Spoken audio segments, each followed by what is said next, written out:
In these challenging times, we need to stand together, and I'm very impressed by Mark Rutte's enormous efforts to build this unity ahead of the summit. Second, this is the moment where Europe must take greater responsibility for our own defence. Sweden is a leading country to that. We want the summit to manifest strongly increased European ambitions and to set a new ambitious goal for defence spendings. A few months ago, as you know, the Swedish government announced our own plans for Sweden to make the biggest military build-up since the early days of the Cold War. That is a significant step for Sweden. And today, I'd like to confirm that Sweden will reach a new NATO spending target of 5% to GDP, where at least 3.5% to GDP will be allocated towards core defense requirements to fulfill NATO's new capability targets. That is a Swedish decision, and of course we will formalize that again after the NATO summit in The Hague. My government has already announced the increase to 3.5% of GDP, and we did that because we realize that regardless of the NATO summit decision, we are in a specific geographical situation where we need to meet the future threats from Russia. And the backdrop is, of course, the war of aggression against Ukraine, but also the fact that we know Russia since very, very many years. Russia is the threat to Ukraine, but not only to Ukraine, but all European countries and to the alliance. And I think there is a growing sense of urgency. I think that will be reflected also in Mark Rutte's comments among allies that more countries need to do the same thing right now. Third, supporting Ukraine's right to self-defense against Russia. That strengthens the security across the Euro-Atlantic area. It also defends the rules-based world order, which benefits people all over the world.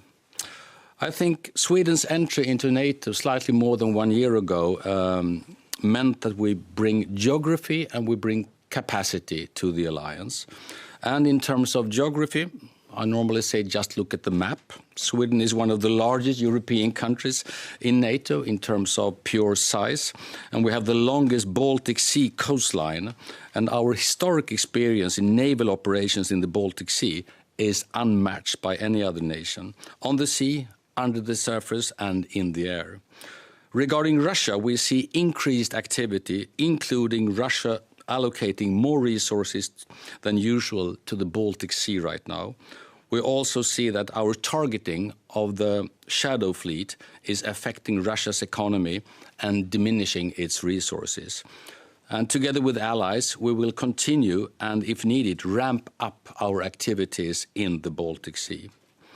Now we stand ready as a basing and staging area for the Allied reinforcements. This will strengthen NATO's ability to carry out operations in Northern Europe, in the Baltic Sea, and to reinforce the eastern flank, thereby strengthening the alliance as a whole.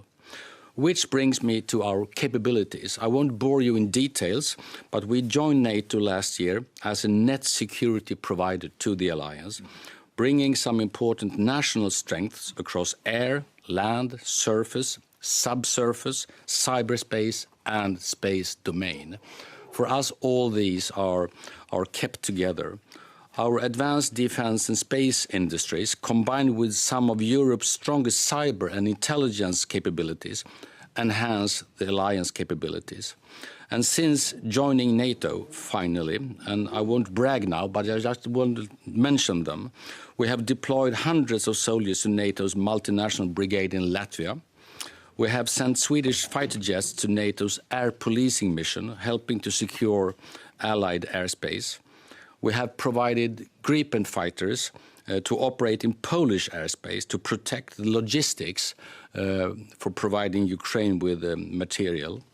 And we have contributed naval forces to NATO's minesweeping units and to NATO's enhanced presence at the Baltic Century, increasing the situational awareness, improve NATO's ability to respond to destabilizing acts in the Baltic Sea. Obviously, very necessary activities right now. And we are taking on the responsibility as a framework nation for NATO's enhanced forward presence in Finland.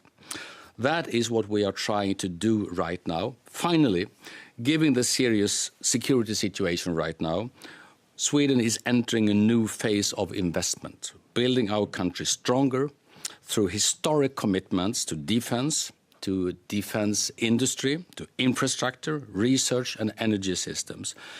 And we do this in a scale we haven't seen for decades. Obviously, we do this in a very serious situation. We do it because we need to do it, but we also think this is an investment that will bring security to Sweden, but also bring prosperity to Sweden.